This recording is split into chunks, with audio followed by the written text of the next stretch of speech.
This is Unsiloed, brought to you by Alumni FM, connecting people through stories.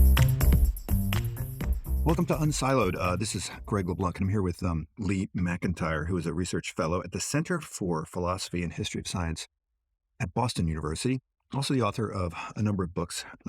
Most recently, this book here, How to Talk to a Science Denier. Just before that, this book, The Scientific Attitude, Defending Science from Denial, Fraud, and Pseudoscience. Also, this wonderful short book called Post-Truth, another book on the social sciences, right? Dark Ages, study of human behavior. And then going way back, you were a philosopher of chemistry, which I didn't even think there was such a thing, but I guess we need a philosophy of everything. There wasn't for the longest time until I was in graduate school, and I remembered asking my advisor, who was a philosopher of physics, why is there no philosophy of chemistry? And he said, I don't know, maybe you could make it up. Well, a few years later, I was at a conference giving a paper called Why Is There No Philosophy of Chemistry? And as it turned out, one of the preeminent philosophers of chemistry in the world was there, speaking on the same symposium I was going to be in. We met. He read the first couple of pages of my paper and said, let's be pals. let's do something about this. And so there already really was a philosophy of chemistry. It just hadn't been publicized. But we wrote a paper together called The Case for the Philosophy of Chemistry, and really brought it out in public view. So it was that was a lot of fun. That's a happy chapter in my life. Well, look, we live in a time where you've got a lot of people who are saying, trust science. Science is real, right? I have faith in science. It sounds something like an oxymoron. But a lot of people think that science is under attack. But at the end of the day, I think a lot of people are confused by what science actually is, right? Even people who are practitioners, right? You mentioned that they're kind of, they're kind of naive realists, that scientists themselves, they just do science. They don't really reflect on it. And yet, I think to some level, if everyone's an implicit philosopher, so everyone has an implicit idea of what they think philosophy is and what science is.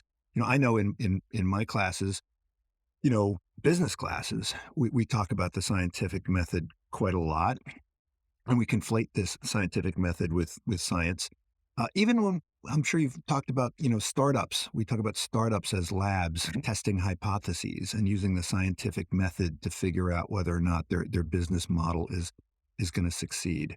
So, I guess we first have to figure out, what is science, and and why is it that it's not clear cut, right? It's something that philosophers have grappled with quite a bit. Well, the good news is that you don't have to have a philosophical understanding of the foundation of science to do science, or even to really understand, how great science is and why it's special. I mean, the people who are doing science, they're getting it right. The problem comes when we start to ask the meta questions. What is science? Why is science privileged? Why it's a special way of knowing? Is science always right? What happened? Who attacks it? What do the people who are attacking it say? That's when the philosophers come in sort of handy. Some scientists don't like philosophy of science and have said pretty mean things about it in their work. I think my favorite was Richard Feynman, who said philosophy of science was as useful for science as ornithology was for birds. Well, ornithology is not that relevant to birds until birds are being attacked, and then maybe you want somebody to talk about speciation and endangered species, et cetera, et cetera. So I think that philosophers of science, for the most part, are allies of science who want to figure out how to defend it. The problem is that philosophers have spent about the last 100 years trying to solve something called the demarcation problem, to figure out what exactly is that dividing line between science and non-science, or science and pseudoscience, depending on how you want to do it. And we have not come up with a definitive answer. And that is not a good way to defend yourself, because then when the science deniers come in and say, well, why is science so great? Maybe the scientists, they don't, how would you even respond to that question if you devoted your life to science and maybe, you hadn't been reflective about its foundation? Sometimes scientists get lured into saying things like, well, this is proven, when it's not proven. It's just overwhelmingly likely to be true. And then, can get pinned down, unfortunately, in a debate. So what I wanted to do, I wrote the book, The Scientific Attitude, because I wanted to see if I could answer the question of what was special about science without getting into, pretending that I was solving the demarcation debate. The demarcation debate is a logical or methodological thing that philosophers are obsessed with, where you have to specify the necessary and sufficient conditions for science. And that's not necessarily something that scientists need to worry about, or that those who are attacking science do worry about. So I tried to boil it down. What really for me was the essence of science? What was the thing that was the most important thing to do if you were a scientist? And the answer I came up with was, you have to have a scientific attitude, not a scientific method, which is, maybe a recipe that you follow. And a lot of philosophers of science think there is no scientific method. And I make that claim as well in my book. But the scientific attitude is simply the idea that you care about evidence and you're willing to change your mind based on new evidence. And I thought, that works, because any scientist, if you attack their theory, they're going to maybe want to defend it. But then if you say, well, look, what if I found this? Would that, overthrow your theory? And they have to answer yes or no. Or better yet, tell you, if you found this, that would overthrow my theory. It's a certain intellectual honesty to science. Compare that to a denier. They really don't answer that question, can't answer that question. You try talking to a science denier about facts, every time you criticize something, they'll move to something else. Pin them down to say what would change your mind. They can't do it. Or if they do it and then you provide it, they'll say, oh, well, and move on to something else. So it's a fascinating question for a philosopher, but it has real world consequences these days when people are attacking truth, facts, reasoning, and science. We need a defense of science, and that's what I try to provide. But it's actually pretty hard to find someone who will come right out and say that they are anti-scientific. I mean, the people that That's right. we see as being, pseudoscientific or as, deniers, they will themselves invoke science to, defend their right. positions. It kind of reminds me of, if you go back to the 17th century, right? I mean, if, Spinoza and Bale and, Hobbes and those folks, like, they would never come out and say, oh yeah, I'm an atheist. They would instead say, oh no, I've actually got the right religion. My relationship to Christianity is the right one. And it seems like, these folks are using, science. They say that they're scientific. And when you went to that convention, right, with the flat Earth people, right, they really did think that they were the real scientists out there, right? I think that's correct. I mean, I've never met a science denier because nobody identifies that way. And if you're talking to them, it's best not to use that word probably, but they bristle at it. But no, they think of themselves as being more scientific than the scientists, more open-minded and more skeptical, at the same time, that they're really the rigorous thinkers and that scientists are biased. But interesting thing here, you're the first thing that you said is absolutely right, that there's nobody who's really anti-science. And what I mean by that is even somebody that I would call anti-science. Maybe Ted Kaczynski is anti-science, right? He wrote that screed, that dissertation against science and technology and society. But the problem with deniers is that they're what I call cafeteria skeptics. They're not against science. They're against the science that interferes with what they want to believe on a particular topic. So the flat earthers are a great example. They were virulent science deniers about the shape of the earth and thought there was a conspiracy amongst the world leaders and the airline pilots and the astronauts and the scientists and the teachers. But they got on planes to come to that convention in Denver. So, and who flew those planes? Pilots who were in on the conspiracy about the shape of the earth, but they trusted them well enough to trust science and also tweeted on their phones. I mean, they used science all the time. It's just that they didn't like the science. They didn't trust the science that impinged on something they wanted to believe. The biggest areas of science denial are, well, flat Earth. That's probably not the biggest one, but it's the one that is maybe the foundational one, the one that everybody can understand why it's denier. But also anti-vax, anti-COVID, anti-vax before COVID, anti-vax after COVID, climate denial, evolution denial. These are the big ones. But it hasn't always been this way, right? So if you go back to the Scopes trials, right? I mean, it was science versus, faith. People would very explicitly say, right, they'd appeal to authority and they'd say, well, look, this is what the Bible says. And so that's where I'm standing and falling on that, right? And regardless of whatever empirics you bring to the table. So, you don't see that as much anymore. And I think when you go back to the early days of philosophy of science, that was really the thing that they were trying to delineate, right? They were trying to kind of delineate the world of science and the world of what they called metaphysics.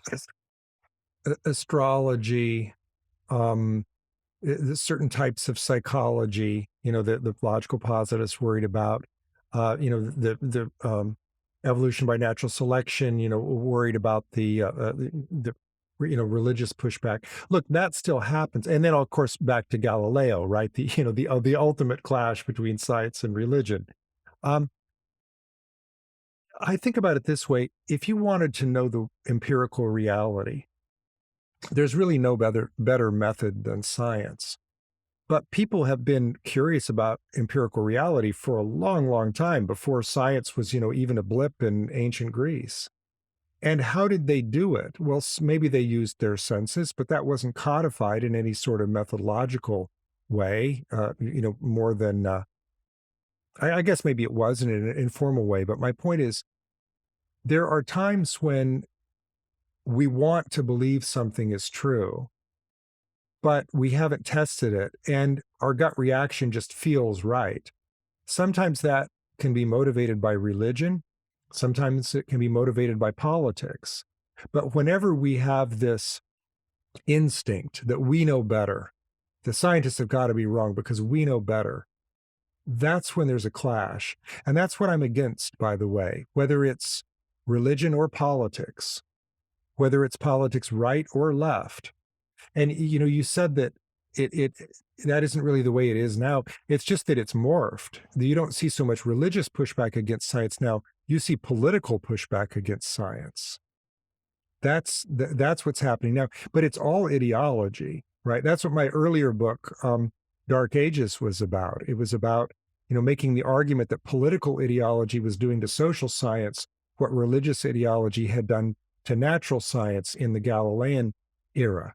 But you know what? Since I wrote that book in 2000, was published in 2005 or 6, things have gotten much worse. And it's not just that the politics is being used to attack social science. It's being used to attack all science. And even worse, all of reality. It's no longer just scientific truth. It's all truth. It's the truth about elections, about, anything you want. That's the real danger. And I'm a fan of science. I want to defend science. And so anytime ideology impinges on science, that's when I want to step in. Now, we'll have to ask about trends because, as an historian, I'm an historian, and I'm always very suspicious whenever I feel like there's some kind of, movement in one direction or the other. And so, it feels like we're entering into a post-truth era. It feels like science is being politicized and ideologized. Yeah. But, do we really have empirical evidence to support this idea that this is a real trend? I mean, when you go to these conventions and you see these flat earthers and you're like, oh my gosh, like this is crazy. This could never have existed 50 years ago. Well, of course, right. There were people, maybe they just weren't aware of them. They were Yeah. in small towns and they weren't on the internet. Like, do we have any reason to think Yeah. that we are kind of becoming less um, supportive of the scientific project? Yeah, I mean, you raise a very good point. I mean, science denial has been around for as long as science has. And I don't think anybody with a straight face can say that science denial um, is worse now than it was in Galileo's time. I mean, Galileo was put under house arrest. Giordano Bruno was burned at the stake. I mean, those are pretty serious consequences, against, so, and you can tell stories about Semmelweis and all the others through the history of science. People have suffered very, very serious um, pushback from the forces of denial against the scientific project. But, and so you're right to raise the historical perspective. And it's hard to put numbers on it because it's hard to know, are there survey data? I saw a survey one time of science denial by country, which countries had more people who were would push back against climate change. Guess who was number one? And then, against evolution, against the other ones. And there are, so you will sometimes find survey data. I remember reading once that 7% of the population in Brazil believed in flat Earth. Now, so you hunger for statistics. You want to know, is the problem really getting worse? That's one way to measure it. I think the other way to measure it is through not just the number of science deniers, but the amount of denialist pollution that's in the information stream. And that's a function of the internet. Used to be that if you wanted to talk to a science denier, you had to go find them. They were the guys standing out on the corner with the tinfoil hat, handing out the mimeograph sheet that said we'd never been to the moon. So maybe you knew where he was, but it was one guy, shouting in the wind. Now, people like that have a website and they have a following and they have meetups and they have conventions, which is like the one that I went to. And so I think that there is a real sense in which the problem is worse. Flat Earth has been around for a long time. I'm sure that empirically there was a time in human history when most of the population were flat earthers. But as a function of denial, the growth of denialism and the extent to which it's pervaded our culture, I think there is a case to be made that it's worse now. One great example of that is vaccines. Um, I think that people will be shocked. Future school children will read with their mouths open what kind of a political culture we must have been in where, a third of Americans refuse to get their COVID shots. It's incredible that we live in a culture in which that's happened. And that's completely a function of the creation of disinformation and its dissemination on the internet. So again, you're a historian. You can't, it's easier to explain the past than it is to predict the future. But it does seem in some sense to me now, if I could speculate, and I'll be proven wrong later, as we always are, that we're in the information age. And that the information age right now is gathering a lot of things together that, for the first time in human history, we've got easy access to the truth. But it's polluted with so much dirty, false disinformation that we have trouble finding it. And that's a trend that's not just for denialism, but it's infecting our entire culture, I think. Can I put a number on that? I'm not sure I can. Well, okay, so there seems to be, we could talk about the perception of science or the acceptance of science in sort of the non-scientific community, right? The general public. Um, but that might be completely divorced from the trends that are happening, within science, right? So it seems like, Yes. within science, the self-correcting nature of science in some ways is getting better, right? Because I think the replication movement, say in social psychology, is a really positive thing. But on the other hand, we've seen a lot of politicization around, epidemiology, right, in the last year, where there's been, Yes.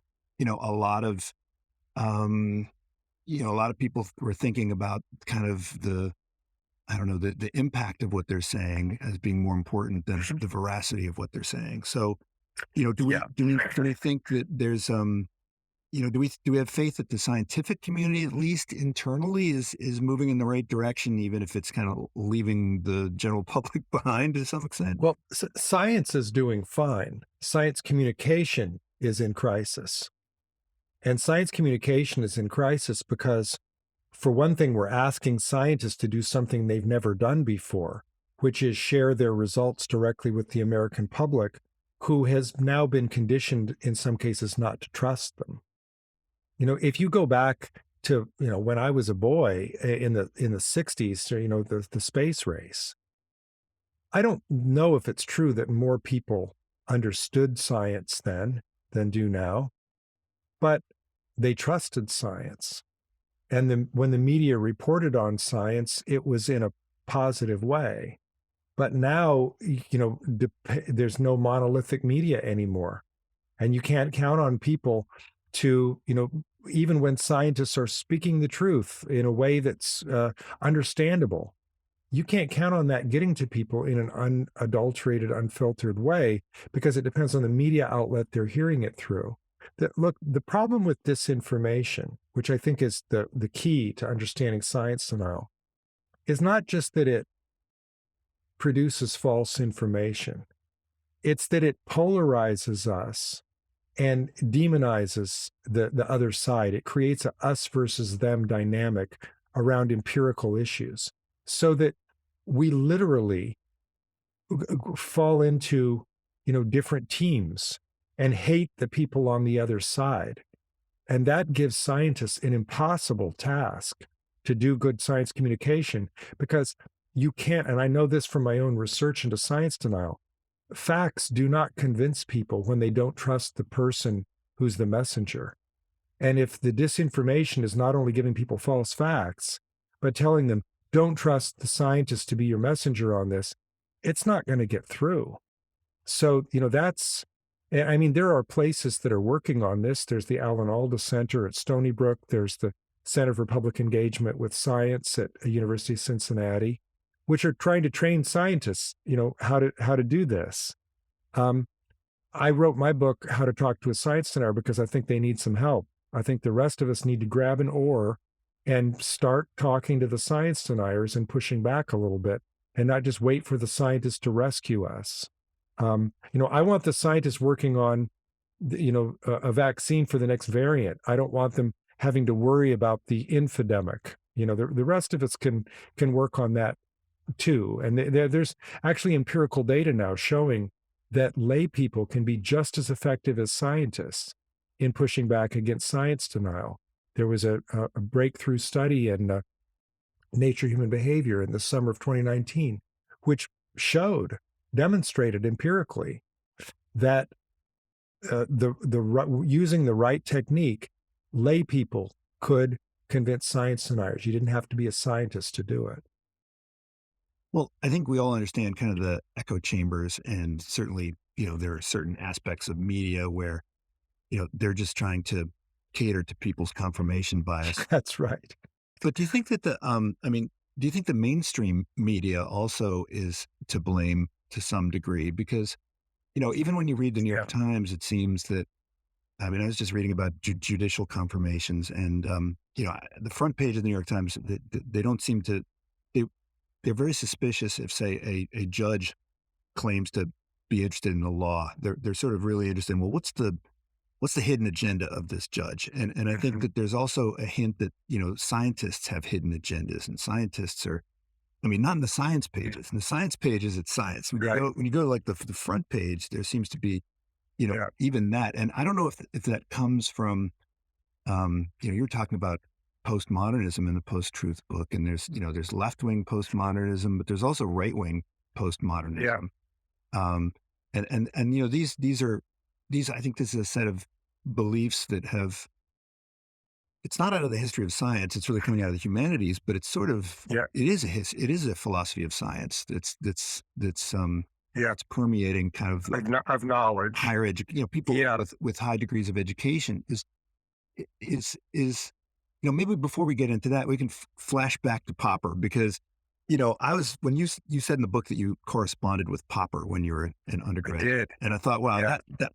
that took some courage. I was a little bit jealous of you, because I think I was in college around the same time, and I was reading Popper Yeah. around the same time, and he really is like a incredibly influential figure, and I think that you're very sympathetic to his project. To some degree. Yeah. But not, I'm not a falsificationist. Yeah. Well, tell us, like, how important was the falsification idea, and yet, why is it too narrow? Okay. First, I have to say, I don't think that the problem with the New York Times coverage on science is that you can lay that at the feet of postmodernism or really any other ism. I think that to a certain extent, that's a function of them wanting eyeballs and engagement and money. Any media outlet is in a competition for attention, and so that can be one thing that happens there. It's you're right that the science coverage is good on the science pages, but the front page, you just look at what journalists are doing now. Look at kind of post-Trump, everything's been politicized. Even science has been politicized. So even if scientists are doing it right, people are always looking for that bias and that agenda. So a Popper, I remember the moment I became a philosopher of science. I was up on the third floor of the Olin Library at Wesleyan. It was raining outside, and I was reading my assignment for, I guess it was for epistemology. And it was Karl Popper's essay, Conjectures and Refutations, the first essay in his book, Conjectures and Refutations, which is a speech. So it's he's a great writer, but this was even more accessibly written because it was a speech.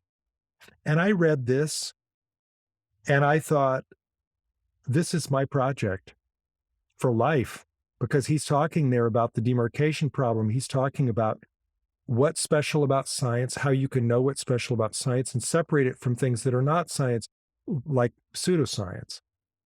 So that was it. I was hooked. And so I love Karl Popper. And I wrote him when I was an undergraduate. And the way to get Popper's attention was, I said, dear Professor Popper, I'm an undergraduate at Wesleyan, et cetera, et cetera. I said, I know that Einstein sometimes wrote to students, when they wrote to him. And as you're someone who knew him personally, I wonder if you'd do me the same favor. Yeah, that got him, so he wrote back. So that's how I made it.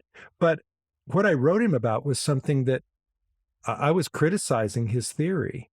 I had just taken a philosophy of science class, and there are deep problems with falsificationism. Popper thought that you solve the demarcation problem by saying that science was not based on induction, it was based on deduction, which is this brilliant logical move that he made that anybody reads it thinks, wow, why didn't I think of that? This is genius. The problem is that it's a nice, solid, stable, logical foundation for science, but there are a lot of things that happen in scientific practice that don't look like that. And so it's, and he spent the rest of his career defending himself against ankle biters like me who were criticizing his theory.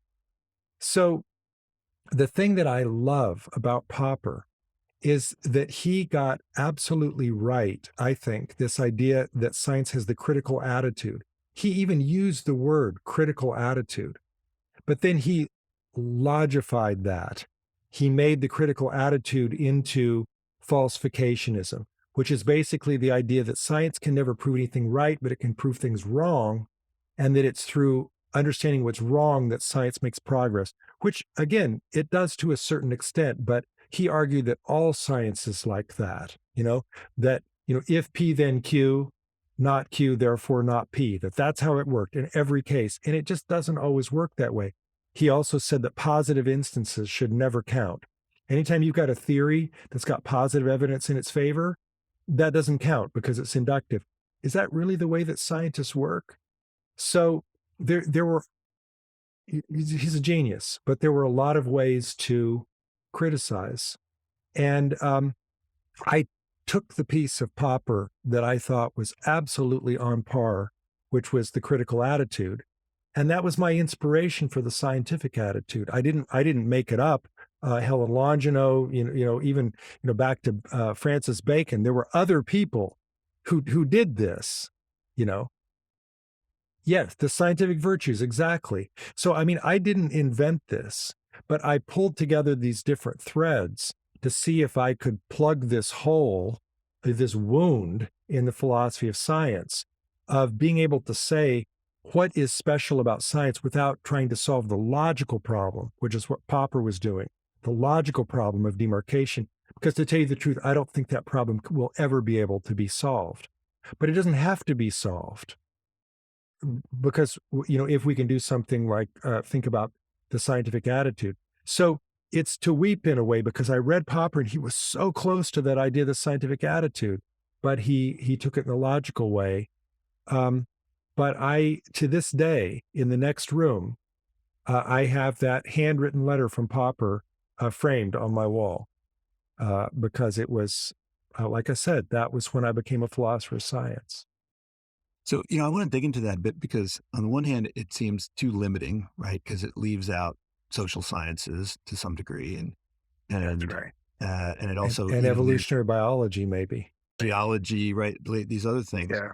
And it also kind of it kind of doesn't have it doesn't really have a coherent account of theory, right? So theory plays this huge role, and where do theories come from, right? And theories, you mentioned, theories are bigger than hypotheses, right? Theories are these, and then you introduce this notion of warranted kind of belief, right? Correct. So what is that? I mean, if you think about the white swan, I've seen a gazillion white swans. But if there's an infinite number of swans out there, then a gazillion doesn't really tell me any more than 100, right? So what does it mean to have a warranted belief? So partially the answer here is a little bit technical, and if it's too technical for a podcast, just wrap my knuckles and I'll stop, okay?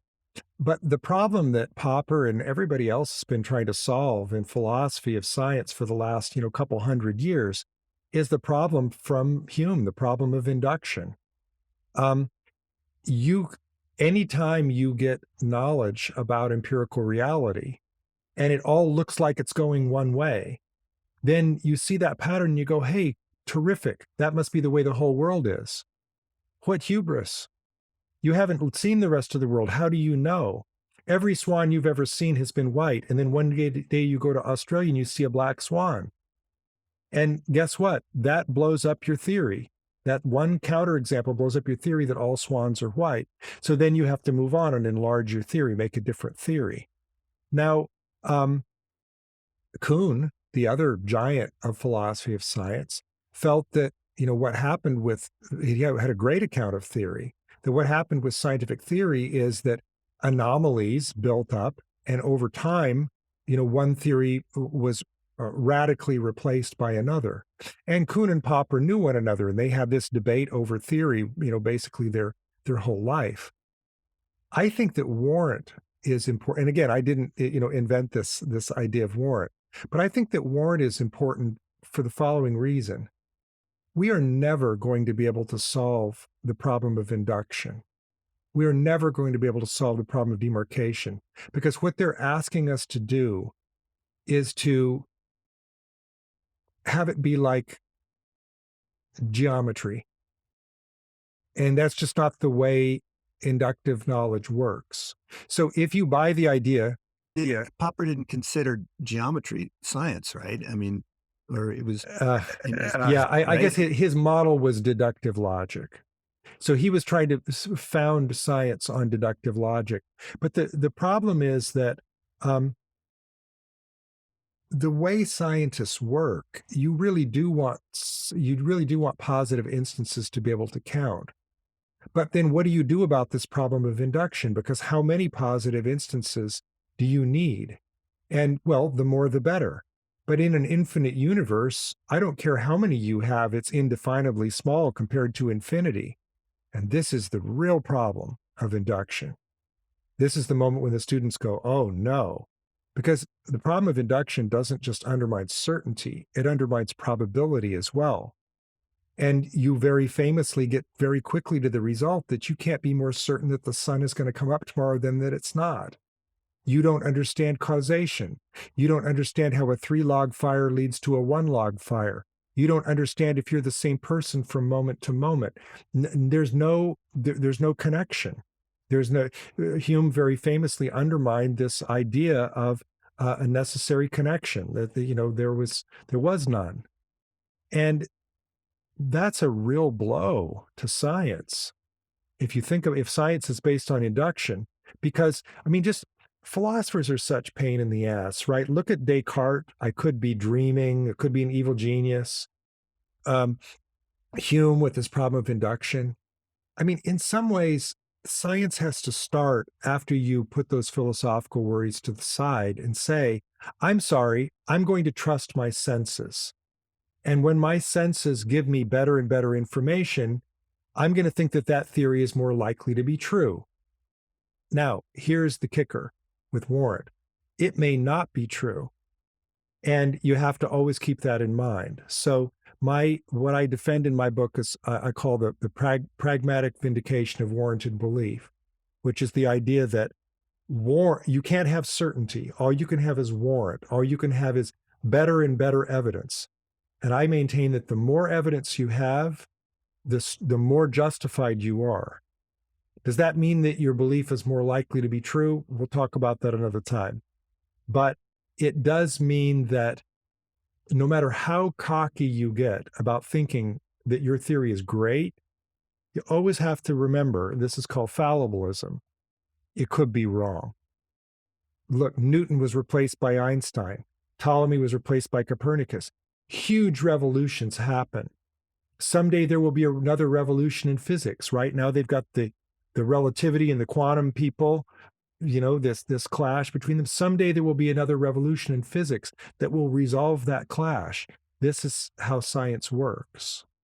But it seems in some strange way that the denialists are channeling, Hume or Sextus Empiricus or whatever. Don't scrub those words right out of your mouth. I mean, it's bad enough that they've read Newton and Galileo and can say, oh no, that's flawed for this reason. I mean, I sat through a whole seminar at the Flat Earth Convention on the Coriolis effect, and I didn't remember enough from college physics to remember, to know. I knew they had it wrong, but I couldn't quite remember where they had it wrong. God forbid if they start to read Hume or Descartes. I meant sort of ironically because they're saying like, hey, you can't prove anything, so we might as well just believe. That is exactly what they're saying. But the rejoinder to that is that science is not based on proof. That science is based on warrant. Yeah, but that they're I think your point was that they're not true skeptics. They think of themselves as skeptics, but they're not true skeptics. They're not, and they're. Look, the reason they're not true skeptics is not because, I don't want them on the same team as Descartes and Hume. It's because they're not even-handed.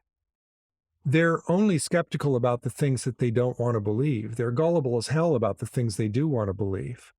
And that's just not allowed in science. I mean, one thing about the philosophical skeptics, they paint you into a corner and they leave you there, right? But the deniers are only skeptical with their left hand. Meanwhile, their right hand is creating pseudoscience, and they're not even worried about that. So when they say that they're more skeptical than the scientists, they're really not. They're just, again, they're cafeteria skeptics. They're skeptical about the things that they don't want to believe. They'll ask for proof that we've been to the moon. And you show them a picture, and they'll say that picture was faked. But then they'll show you a picture of something that they think allegedly shows flat Earth. And you say, well, how do you know that picture's not fake? And they say, because it's not. What can you say to that?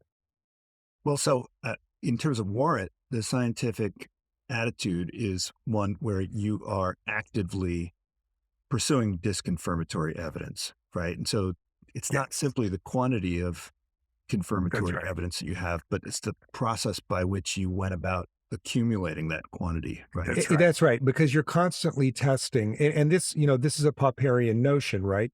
You're constantly testing your theory to see if you can disprove it, and if you disprove it, it's wrong, and you've got to move on. The little thing that Popper had trouble with, though, the thing that I wrote to him about, again, which I didn't invent, I borrowed it, I think, from Larry Loudon or somebody else at the time, whoever I was reading at the time, college sophomore, I put it in a letter, that, oh, you've never heard of this before. Of course he had. But it was the idea that, what do you do with a theory that's been challenged and you've tried to disprove it over and over and over and over, and it's lived to fight another day every single time? That's a pretty damn good theory, isn't it? But Popper couldn't allow that. He couldn't say that because it had survived all of those attempted refutations, that it was more likely to be true, or that it was better warranted, et cetera, et cetera. He did finally come up with a notion he called corroboration. Not confirmation, because that's the boogeyman, that's the bad one. That's the inductive way to do it.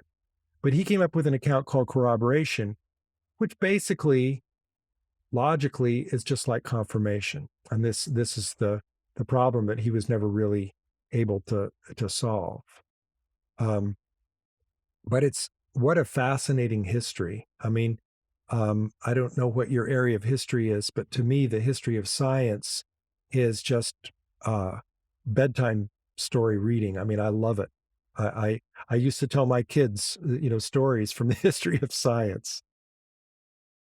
Well, my area was economic history, and I remember my advisor on day one said, listen, you need to come up with a hypothesis and you need to test it, right? And it's like, Yeah. Okay, well, that's not easy to do in history, right? But because you don't have any controlled experiments, so Right. you have to do it obliquely. But I want to talk about the flip side a bit, which is what happens when there is disconfirmation happening, Yeah. right? So think about the Newtonian transition to Einstein, and how long that took, because there were these anomalies that were piling up. So Yes. you don't just reject a theory as soon as you see the first anomaly, right? So how long do you kind of persist with an anomaly? Yeah. I mean, with a theory, and in many ways, you see this all the time, right? In life, right?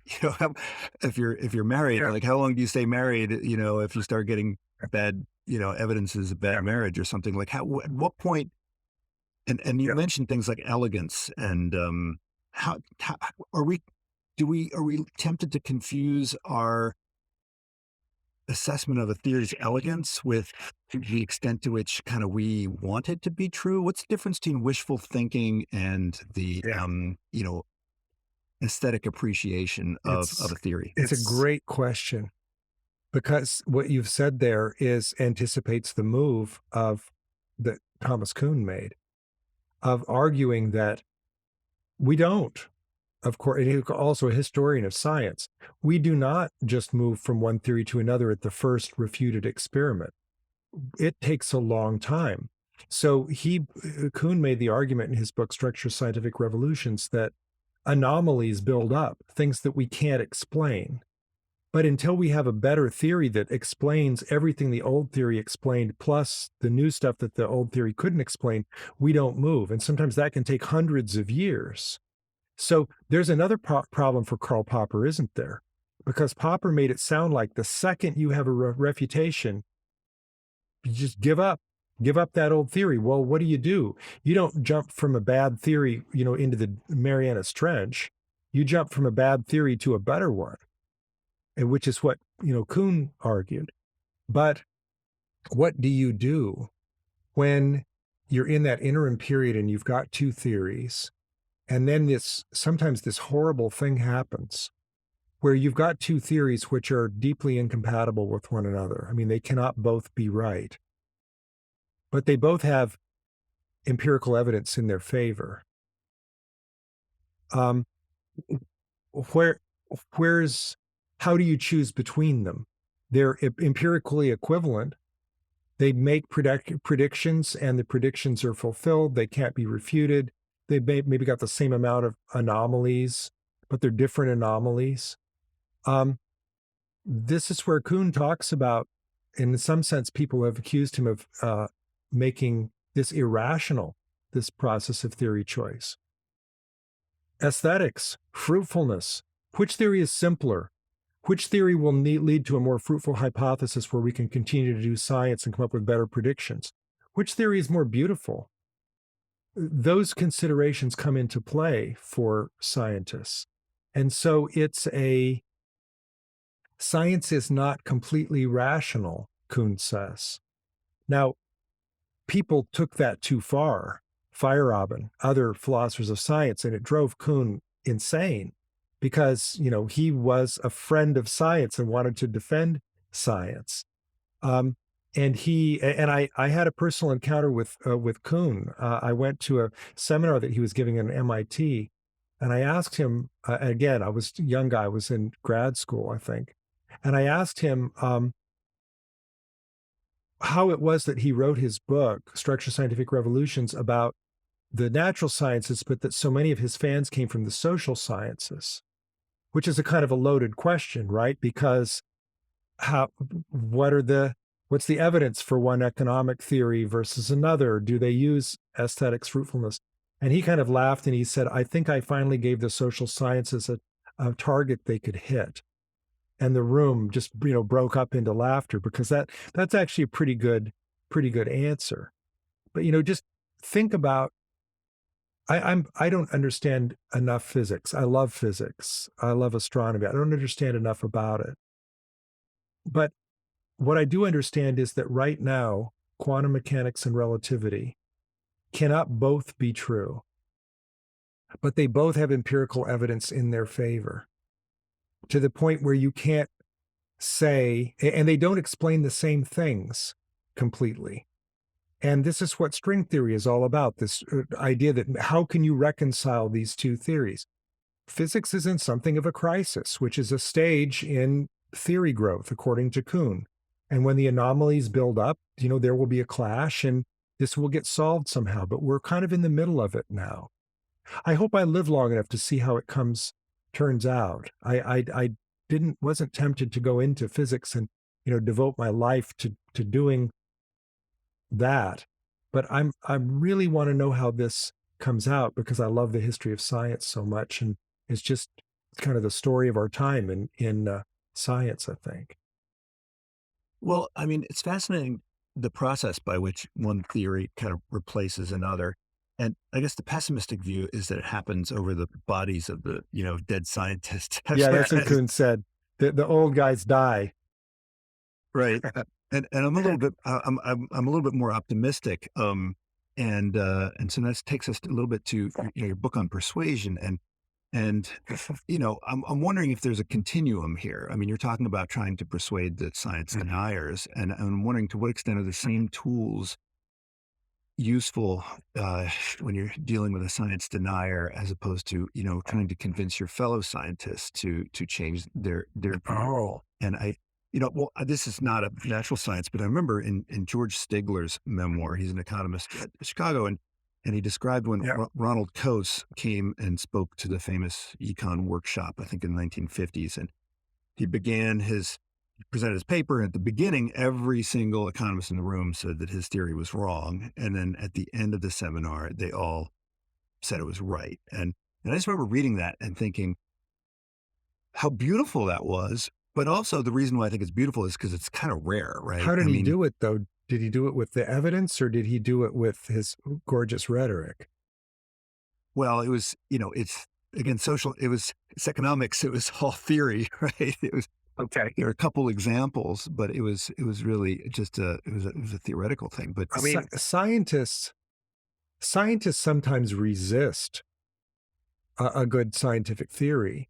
The example of Semmelweis, which is an example that I use in scientific attitude, the guy who finally said, "Look, shouldn't we be washing our hands? After we do an autopsy, shouldn't we be washing our hands before we deliver babies? Because an awful lot of women are dying from childbed fever, which is, they didn't know it then, but a type of infection. And but the germ theory of disease was not invented yet, and Lister hadn't come along yet. I think I got my history right there. And they people ridiculed him. They bounced him out of his position. He kind of wandered Europe proselytizing for his view, but was ridiculed. So I mean, and the history is full of this. Wegener on continental drift, all over the place. How do those? So sometimes the old guys die and the theory takes over. That's kind of what happened with Semmelweis. He didn't convince people. It's a fascinating story. And In ideology. Yeah. Yeah. Talk about crackpot theories, right? Something's a crackpot theory until it's accepted. Right. So this is a real frustration. Brett's had the evidence that there was a gigantic flood in the Pacific Northwest, which created the scablands in Washington. And the geologists didn't want that to be true at some level because they were fighting a war against the creationists in geology. They didn't want it to be true that there was, a catastrophic flood. Are you kidding me? Do you know what this is going to do to us? And so, he had the evidence, but they still, pushed him back. Now, eventually over within his lifetime, he got a cable from a new group of geologists who said, we're all, and I forget what the word was, gradual or catastrophists now, that they believe this. So, I mean, it's not like science is so perfect that they never push back. And in an ideal world, the evidence should be what convinces them. But as you point out, sometimes it does not. Now, that does not mean that science deniers that scientists are being science deniers. Sometimes, it's a pretty high bar to give up one theory for another, and the evidence has to be compelling to do so when you're creating a revolution in the field, like Wegener or Semmelweis or Darwin or Galileo were, right? It has to be overwhelming evidence. I mean, the choice of what your null hypothesis is, Yeah. I mean, that sort of stacks the deck, right, one way or another, right? Yeah. And that sort of is probably the most important choice, right, when you're trying to figure out what to believe, right? It is, because what's chance? I mean, what could be true by chance? And what's this? I mean, this was one of Bretz's arguments. He found a rock, a little where it shouldn't be, way, way, way, way up on top of this very high cone of, look like, of another rock. How did that get there? Well, of course, it was pushed there by the water. So if it didn't get there by the water, he kept coming back into his mind, how did it get there? There had to be an explanation. And what I was going to say is, I don't define a science denier as somebody who pushes back against the scientific consensus, because scientists do that all the time. That's how you get a Harlan Bretz. That's how you get a Galileo, somebody who pushes back against the scientific consensus. It sounds like you're quoting Ted Cruz here. Didn't Ted Cruz say? Yeah. So, I mean, and I get angry letters sometimes from people who say, how dare you call me a denier? I'm just pushing back against the scientific consensus. I'm the next Darwin. I'm the next Galileo. The sufficient conditions for being a science denier is not just that they push back against the scientific consensus, but that they have no evidence for their alternative theory, and that they won't say what evidence would convince them to give up their theory. So it takes all three. So if you think about Galileo, he had the evidence. Harlan Bretz, he had the evidence. Ignaz Semmelweis, he had the evidence. So they weren't deniers. Now, the people on the other side, were they deniers? I'm not sure I'm willing to go there, because they had an awful lot of evidence that their hypothesis was true as well, for the 10 or 20 or longer years. What was the evidence that Newtonian theory was true before Einstein blew it up? I mean, it took a little while for people to realize, oh yeah. I mean, it wasn't as quick as with the Coase theorem. So but you put your finger on something important. It's not an entirely orderly process. It's not a logical process. It's not, we said it was this, it's not, therefore, that theory is wrong and we're going to move on. They go, ooh, that's bad. There's something wrong with that theory, but we don't know what. But Kuhn says, until they have another theory that's a better competitor, they're not going to change. So I think you point out you could be a good scientist and be wrong, right? I mean, in fact, That's right. Every good scientist is probably wrong about something. That's right. For sure. We just don't know yet. You can be wrong without being a pseudoscientist.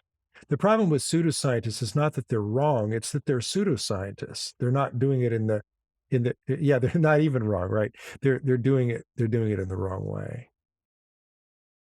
Well, so I want to talk just a bit about what we think of as the critique of science. And in your book, Post-Truth, right, you highlight how a lot of funding for different scientific initiatives, or I guess initiatives that are designed to sow doubt in other kind of studies and research, played a huge role in whether it's climate denial or, you talk about the tobacco companies as basically creating the playbook for this.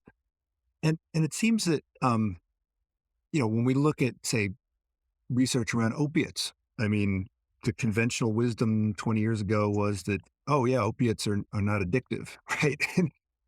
And why would anybody think that? Because there was quite a bit of funding that was injected into the medical community around these studies funded by by industry, opiate companies. Well, and this is Naomi Oreskes and Eric Conway wrote that brilliant book, Merchants of Doubt.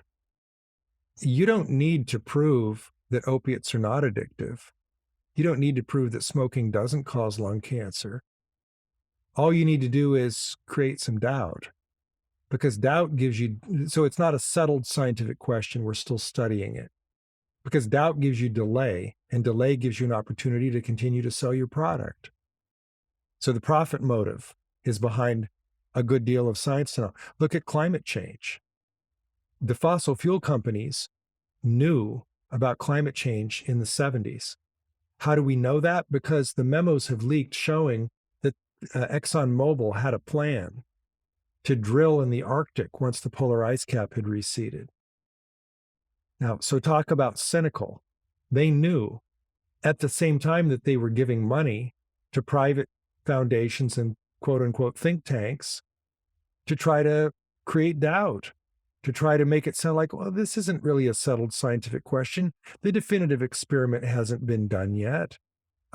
We need more evidence. There's not a 100% scientific consensus. Well, guess what? There's not a 100% scientific consensus on evolution by natural selection, but it is the backbone of biological explanation. Famous biologist, I can't remember which, said once that nothing in biology makes sense except in light of evolution. So, there are nefarious forces behind science denial.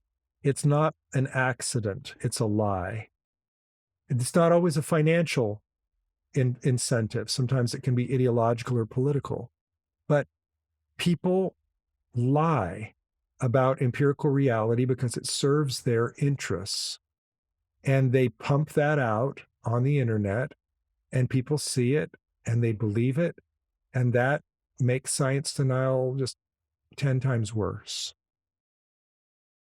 Well, I think the critics would argue that it's not just science denial that is funded by interested parties, but big chunks of science, what we think of as science itself. I mean, is there, I mean, it doesn't seem like it's possible to evaluate the credibility of evidence simply by looking at even the procedure that was used in the construction of it, but you kind of have to look at the industrial organization of the production. I mean, if Yeah. 90% of the studies are funded by a particular institution that might have an agenda, this should Yep. give you some reason. Oh, sure. That should raise suspicion. I mean, one of the great things in science is uh, you have to disclose your funding sources and any possible conflicts of interest, and then the paper is peer reviewed by people who presumably, are not the chairman of your department or your brother-in-law.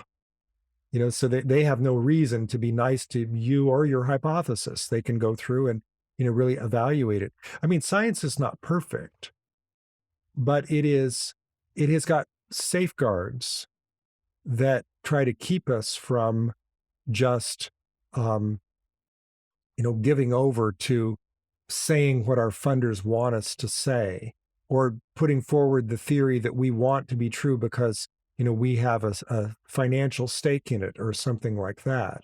So there are it's but I want to be careful of false equivalence here, because yes, there can be I had a chapter in my book on fraud. There is such a thing as scientific fraud, but it's rare. It's certainly not as much of a problem as science denial and pseudoscience. I think the scientific attitude helps you push back against all of them. But look at what happens when a scientist commits fraud. Say you found out that a scientist, had a study which found, X result, but they had a financial stake in the company that, was vindicated by this study. That's in some cases a career killing move. And committing fraud, that's game over. I mean, that's the one form of scientific heresy. If people commit fraud, they're out. They'll find success somewhere in the internet. Well, maybe they do. I mean, there were cases at Harvard when I was an administrator there, where there were brilliant researchers, well-respected, household names, who were out of the profession. But I want to talk just a bit about the social sciences, because you say that social sciences now are kind of where medicine was, back in the days of bleeding. And I think that might be a little harsh. And then you do talk about kind of some of the things that have happened recently. In particular, you talk about the rise of experimentation in social sciences and how this is, a huge move forward. So first of all, how did medicine move from the Dark Ages to becoming a scientific discipline? And I mean, I don't think it's completely scientific. I think a lot of doctors don't think scientifically necessarily. They're just focused on executing the protocols. But social science is, how is social science? What does social science need to do to become more scientific? Well, in my book, in Scientific Attitude, I have a chapter on medicine and I have the chapter on social science. And the reason I do that, in close juxtaposition, is because I want to demonstrate. Look at how wonderful modern medicine is. 150 years ago, it was terrible.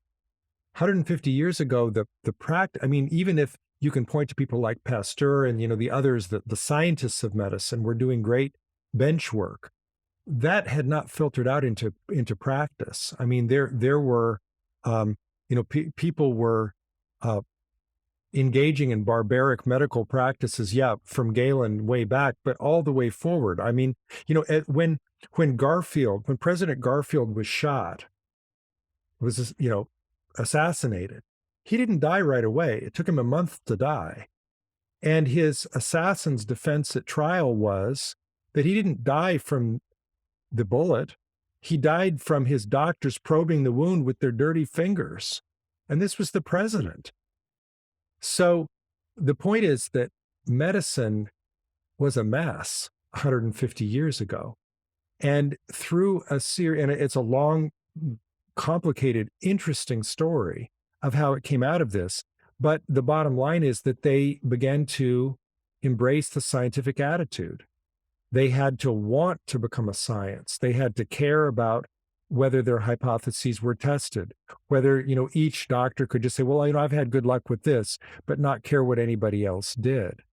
And the worry, and I say this with tough love, the worry that I have about the social sciences is that they are far too ideological, that it would not be tolerated, and it should not be that you can have social scientists on the left and the right who have very different empirical findings, based on different data sets, based on different ways that you can sort of cheat that's short of fraud, but it's still not right, because that's what serves whatever policy agenda, will get your policy adopted by whichever person is in power in the White House.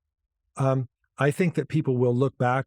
This is why I wrote the book. I think people will look back on our current age as the dark ages of social science. There are bright spots.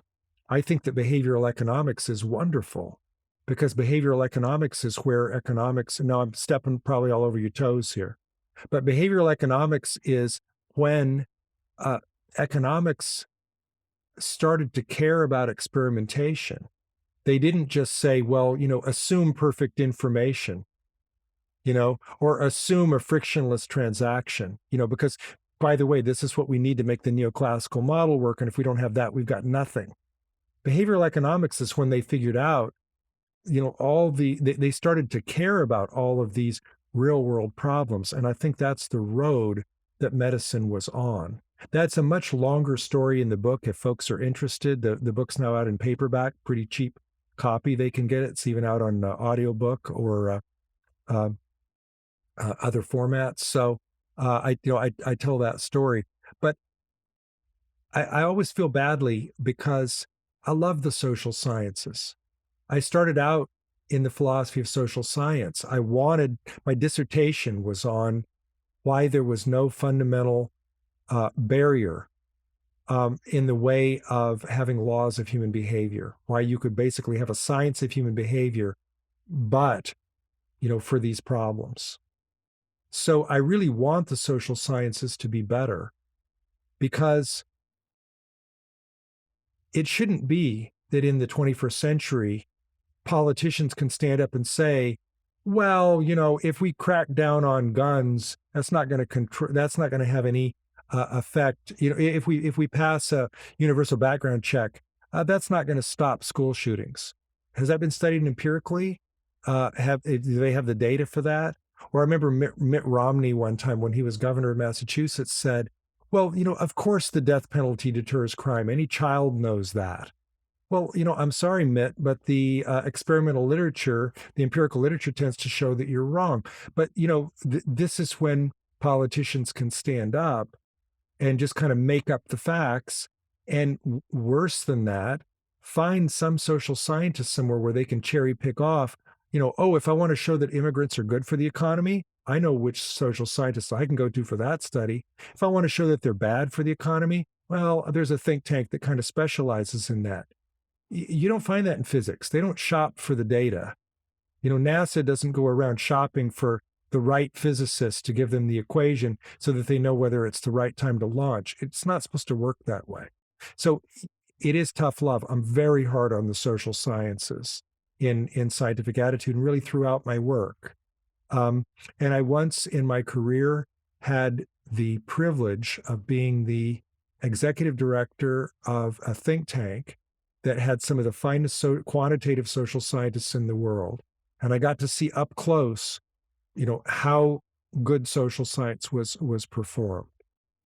So, but it's not, and it doesn't have to be quantitative to be good. Qualitative economics, qualitative political science, sociology can be fine. It's just, it depends on what you're studying, what the standards of rigor are. Well, now, of course, we do have think tanks that support things like creation science, right? So now we can get some balance on that debate, like we do. Yeah, that's what we need. Yeah, right. But look, we've we've been saying some pessimistic things, but I think at the heart of the book, How to Talk to a Science Denier, Yeah. there's some fundamental optimism. And we were talking before the podcast about the famous backfire effect, and the backfire effect essentially says that, if you present people with evidence that's contrary to their view, they just kind of double down on their view. And you point out that this hasn't been replicated, and this opens up the door maybe to kind of more persuasion as possibility. And so rather than just kind of vilifying and ostracizing folks that are outside of the mainstream, maybe there is hope that we can convince them through engagement. And you describe the beginning of the book, you go to that flat earth convention. I was thinking you should have brought a filmmaker with you to document this whole thing, because this would I wish I had. this would have made a fantastic. Maybe you can go to the next one. I want. don't Well, know. I'm not undercover anymore. I had they all know who I am now. I had some publicity as a result of that. They all know who I am. But yeah, I'd like to bring a filmmaker. I convinced a physicist to go with me to the next one. And it would be that would be interesting. There is a film that has some footage at the Flat Earth International Conference. It's called Behind the Curve, and it's a very well done documentary. So if anybody's interested in that, in Behind the Curve, you should take a look. And the overthrow, well, the inability to reproduce the backfire effect, this happens sometimes in science. Studies can't be replicated. As long as there's no fraud involved, it's perfectly respectable. That's how we learn. The field moves on. That result in particular was a terrific one as far as I'm concerned, because it means that you're not doing any harm. You may not convince them, but you're not doing any harm to try. And when the backfire effect was still raging, there were articles in the Atlantic and the New Yorker, which I think scared people into thinking, I better keep my mouth shut. I shouldn't even talk to somebody who's an anti-vaxxer or a climate denier, because I might just make them mad, and then they'll hold their view even more strongly. And when the inability to replicate the backfire effect, coupled with the later work by Cornelia Bache and Philip Schmid, the paper in Nature Human Behavior that I talked about, which really my whole new book is built around that study, makes the argument that they showed with statistical significance, you can convince science deniers to give up their views. There are two different ways to do it. One is content rebuttal, if you're an expert in their field. The other is technique rebuttal, which you don't have to be an expert in their field, but you do have to study their form of reasoning. You do have to understand that they're going to cherry pick evidence and engage in conspiracy theories and rely on fake experts and things like that. But that once you do that, don't talk to them about the facts. Talk to them about how they're reasoning about the facts. And that's what I did at the Flat Earth Convention. I didn't go in there talking about Aristarchus. I didn't go in there talking about Galileo. They were ready for that. They'd had seminars on that. They had a script for that. They knew just what to say to me. Instead, I came in there with Karl Popper. I said, you believe in flat Earth based on evidence, right? Yes, absolutely, based on the evidence. Okay. So you're kind of thinking about this scientifically. That's correct. So here's a question. What evidence, if I could produce it for you out of my back pocket, would convince you to give up your beliefs? And they couldn't answer that question. That's why they're not scientists. That's the cleaving question for the scientific attitude, really. Any scientist could answer that question. The science deniers could not. I'm not saying that's a criteria of demarcation. I love the fact that Popper got there first, right? That's his question. Because really, if you have the critical attitude, I call the scientific attitude, you should be able to say, if you're a rational person convinced by evidence, this evidence would convince me, and they can't. So the question then is, does their desire to be scientific outweigh their desire to believe this particular belief? It almost never does. And presumably, it almost never does. And here I'll turn everyone to that documentary, Behind the Curve. because at the very end of it, they're doing experiments through the whole thing, and they're not good experiments, or they're not well done experiments. They could be good, but they're not handling it well. The guy who built the rocket, he was never going to get high enough. You got to go 60,000 feet to see the curvature of the Earth. He ultimately died in that rocket, by the way. But they had an experiment at the end of this documentary where they tried to recreate something called the Bedford level experiment, where you have 3 posts on an extremely flat surface with a little ring at the top, and then you shine a light beam through that ring. And if the Earth is flat, it should go through all 3 of the rings. And if it's not, it's going to, go above the 3rd ring. Now, you've got to put these have got to be incredibly far apart. And, they tried it with flashlights and the light was too diffuse, but they finally got a laser, and they were embracing some sort of experimental attitude. But here's where they screwed it up. I'm going to give away the end of the movie. They did the experiment in just about the right way. And guess what? They couldn't get the light to go through the ring. And they said, wait a minute, lift it up. And they lifted it up, bing, it went through, thus showing that the Earth is not flat. And that's roll credits, right? But that didn't convince them. Those same people were back at the next Flat Earth convention. And even more damning, they at one point they bought a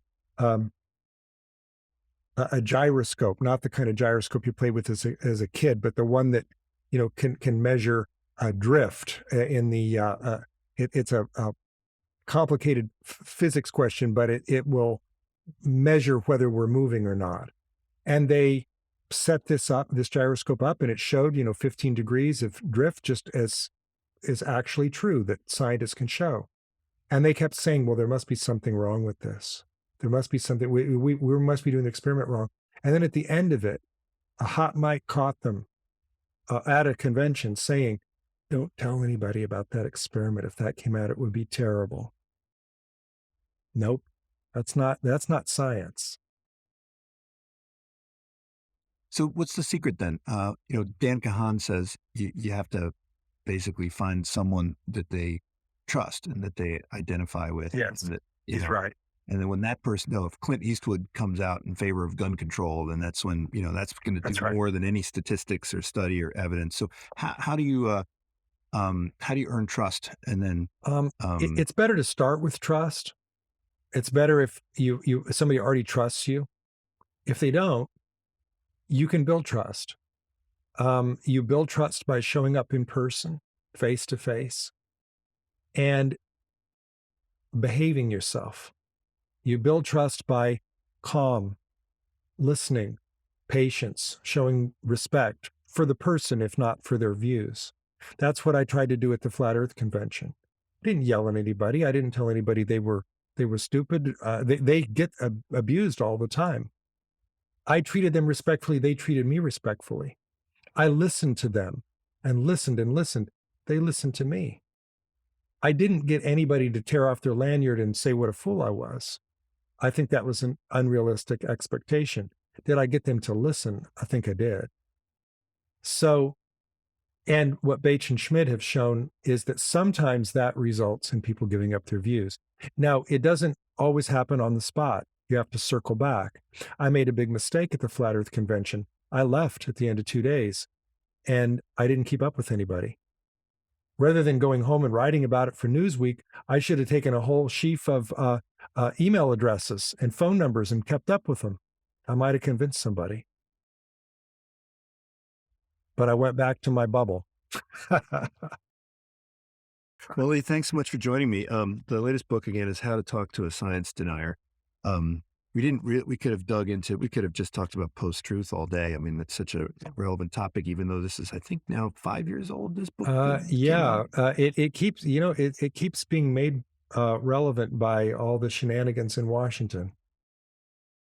Yep. And of course, I think this is really a powerful book. It's called The Scientific Attitude, and it's all about the scientific virtues. Thank you for having me on. This has really been an enjoyable conversation. This is Unsilo, brought to you by Alumni FM, connecting people through stories.